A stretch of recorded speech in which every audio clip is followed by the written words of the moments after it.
My name is Sergeant First Class Alphalina Wynn. I am Sergeant First Class Nicole Ratchford. Captain Jessica Masters. Captain Tuan Nguyen Phong La. Gina, Hawkins. First Sergeant Jacqueline Sauvé. First Lieutenant Gabrielle Wheat. First Lieutenant Samantha Shanice Brown.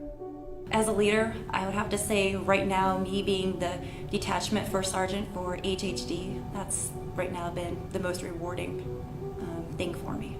Taking my intel soldiers into combat, seeing them grow, develop, and succeed. My most rewarding experience as a leader would have to be currently the detachment commander for HHD 519th, of course. Being able to see people really overcome obstacles and then succeed or learn from it. So that brings me a lot of joy.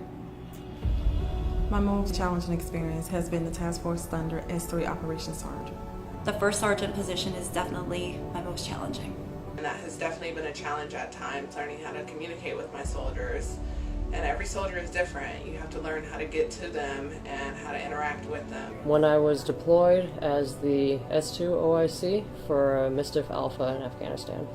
I'd say my most challenging experience as a leader is the ability to integrate both the science and the art of leadership.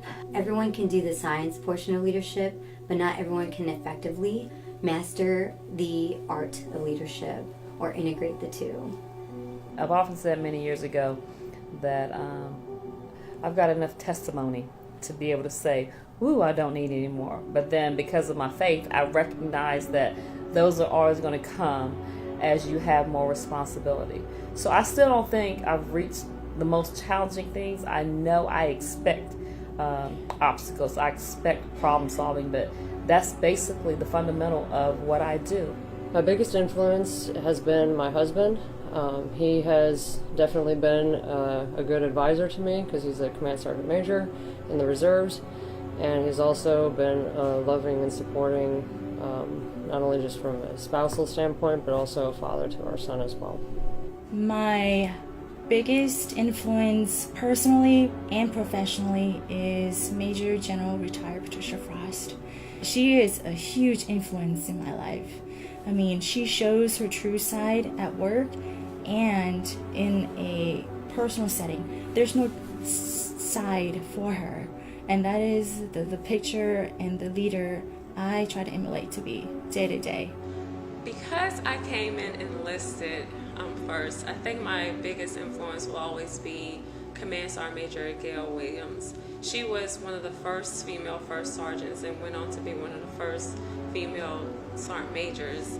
And she's also from South Carolina, so I feel like I could somewhat relate to her and look up to her and just kind of strive to be that transcender as well. And it enabled me to try harder to be the best person I could be, which had something to do with me commissioning and going over to be a better leader in the military. My biggest influence in the military has been Sergeant Major retired Juanita Kruger. She was my Sergeant Major when I was a junior enlisted soldier at my first duty station at the 1st Area Medical Laboratory. She pushed me very hard, and at the time I probably did not appreciate it as much as I should have. At the time I thought she was a very mean Sergeant Major, but she taught me so many things that I still appreciate to this day. My biggest influence today is Sergeant Major retired King. The reason being is because she set the standard, she held the standard, she believed in towing the line. She dealt with a lot of adversity being the first female coming out of the drill sergeant school. My second duty assignment, my platoon sergeant, Sergeant First Class Jennifer Lee, she was really hard on me, but I realized, throughout the years that she was hard on me for a reason. She saw the good in me, she saw potential, and she was able to mentor me and develop me. And without her giving me the tools and the tricks, I wouldn't be here today. So I appreciate everything that she's done for me.